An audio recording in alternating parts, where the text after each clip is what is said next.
Hello guys, स्वागतम जानाइছো আপোনালোক সকলোকে পুনৰ এবাৰ মোৰ চেনেলটোলৈ। আজি আপোনালোকক দেখাম শ্ৰী শ্ৰী মাধৱদেৱৰ জন্মস্থান।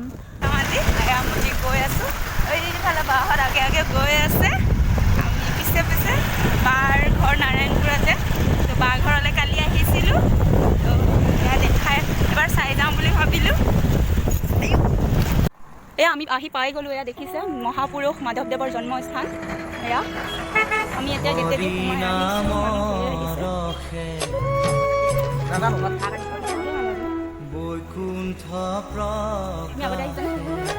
আজি ফাৰ্ষ্ট টাইম আৰু মই আহিছোঁ। আজি আপোনালোককো দেখাওঁ।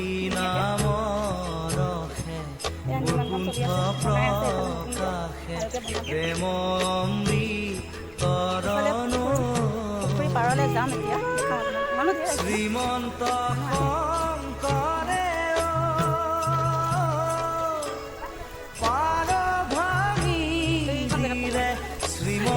বনাই আছে।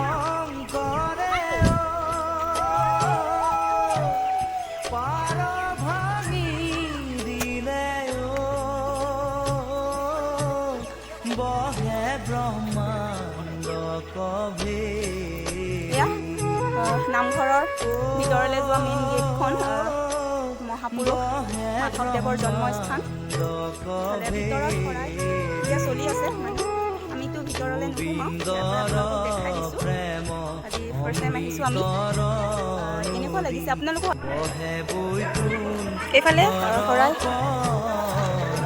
দিছে, মানুহবোৰে শৰাই দিছে। এইফালে মাধৱদেৱৰ বিষয়ে কৈ আছে। মই ভিতৰত সোমোৱা নাই, বাহিৰৰ পৰাই শুনি আছোঁ। ধুনীয়াকৈ কাহিনীটো কৈ আছে মাধৱদেৱৰ বিষয়ে। বহুত মানুহ আহিছে, সকলোৱে শুনিছে মহাপুৰুষৰ বিষয়ে, সকলোৱে জানিব আহিছে ইয়াত। শৰাই দি সকলোৱে বহি এইফালে কিছুমানে সেৱা কৰি আছে। এয়া দেখিছোঁ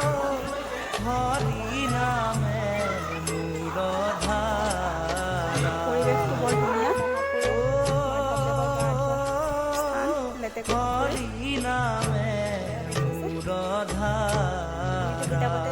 কিতাপতে পাইছিলোঁ, আজি নিজে দেখিছোঁ।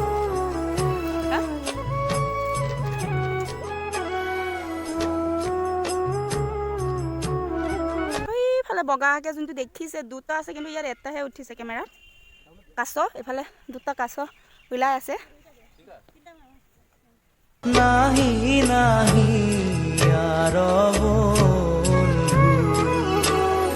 হৰি ভকতিৰ পাদিলন্ত হাত শংকৰে জগত জুৰি ৰাম নাম ৰত্ন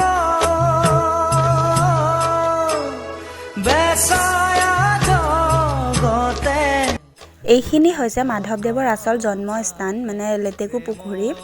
এয়া ইয়াতে গুৰুগৃহ আছে, আৰু ইয়াতে গা ধুই গুৰুগৃহ যায় এইখিনি।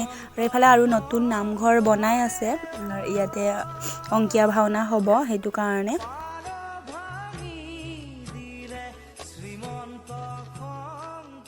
সেয়া এইফালে কোৱা দেখিছোঁ এই গোসাইঘৰ শ্ৰী শ্ৰী মহাপুৰুষজনে ইয়াতে মানে গা ধুই তাত পুখুৰীত ইয়াতে আহে মানে সেৱা কৰিব। ইয়াত গুৰু ঘৰত সোমাই আজি আমি আহিছোঁ, চাইছোঁ, ভাল লাগিছে। পৰিৱেশটো বৰ ধুনীয়াকৈ সেইবোৰ স্মৃতিবোৰ এতিয়াও বৰ ধুনীয়াকৈ থৈছে ইয়াৰ মানুহবোৰে, বহুত ভালকৈ ৰাখিছে।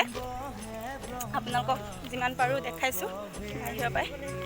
মহাপুৰুষজনৰ গুৰুগৃহটোত আমি আপোনালোকক দেখাব চেষ্টা কৰিছোঁ। খোলা আছে ন? এয়া এইটো হৈছে মহাপুৰুষজনৰ গুৰুগৃহ। এতিয়াও চাফাকৈ থৈছে, ধুনীয়াকৈ আছে জেগাটো, বৰ সুন্দৰকৈ। এইফালে অংকীয়া নাট হ'ব অসম ভিত্তিক, এয়া প্ৰিপেৰেশ্যন চলি আছে ধুনীয়াকৈ, এয়া কামত লাগি আছে। এইটো গুৰুজনাৰ আগৰ অস্থায়ী কি আছিলে চিম্পল হিচাপত বাঁহ কাঠৰ আছিল। তাৰপিছত মন্দিৰ আকাৰত বনাই দিলে। সেই মন্দিৰ আকাৰত বনাওঁতে আমাৰ লংকিত অঞ্চল বেছি হৈ আছিল আৰু মহাপুৰুষজনে ইয়াতে গা পা ধুই গুৰুগৃহলৈ আহে। আমাৰ গুৰুগৃহৰ কাষতে আমাৰ নাট আছিল, যিভাগ নাট আছিল, নাটৰ কাষতে এতিয়া কুঁৱাৰী হিচাপত বহুৱাই দিলে। এতিয়া মানুহে যাত্ৰীসকলে আহি ভাবে যে এইটো কুঁৱা নহয়, এইটো পাত নাট। বহুত দূৰত এটা পাত নাট থাকে, সেই পানীয়ে নি পেলাই আইসকলে আগত মাটি কলহ লৈ পেলাই সেই পানী দিছিল, নি পেলাই সেই পানীয়ে গা পা ধুৱাই। সেই নাটটো ইয়াত মাধৱদেৱে সেই ব্যৱহাৰ কৰিছিল। সেই নাটটো মাধৱদেৱৰ দিনতে আছিল। ধন্যবাদ হয় অঁ কওক মোৰ নাম শ্ৰী খগেন নাথ। মই ইয়াতে থকা আজি 35 বছৰত সোমাইছোঁ হয় দেই। ইয়াতে হয় হয় ধন্যবাদ খুব লোক সমাজে আমি সন্মুখীন কৰি থাকোঁ। হয় কোনোবা যদি কেতিয়াবা যাত্ৰী নাহে তেতিয়াহ'লে আমাৰ মনবোৰ বেয়া লাগে সেয়া বহুত মানুহ আহিছে আজি আমি তাৰ পৰাও আহিলোগৈ নামঘৰৰ পৰা ইখনৰ পৰা আহিলোগৈ বহুত মানুহ আহিছে বহুত মানুহ লগ পাইছোঁ হয় ধন্যবাদ আমি এতিয়া যাওঁ ঘৰলৈ আপোনালোকক যিমান পাৰোঁ চেষ্টা কৰিলোঁ দেখাবলৈ মহাপুৰুষজনৰ জন্মস্থান এই স্মৃতি আৰু পুৰণি স্মৃতিবিলাক আমি দেখুৱাব খুজিছোঁ আপোনালোকক তাতে মানে সেইজন যিজন নামঘৰে সেইজনে মেইন নামঘৰে মানে 32 বছৰ হৈ গৈছে তেওঁ এতিয়া মানে নামঘৰতে ইয়াত থকা তেওঁ আমাক গোটেইখিনি কথা ক'লে আপোনালোকে চবেই গম পাব আমাৰ এই ভিডিঅ'টো থ্ৰু দি আপোনালোকো আহিব আমি এতিয়া যাব খুজিছোঁ বহুত ভাল জেগা কিন্তু আমাৰ অসমখনতে ইমান বহুত মানে স্মৃতি বস্তুবিলাক পৰি আছে আমি নিজে মানে বিচাৰিলে চববিলাক বস্তু বহুত ভাল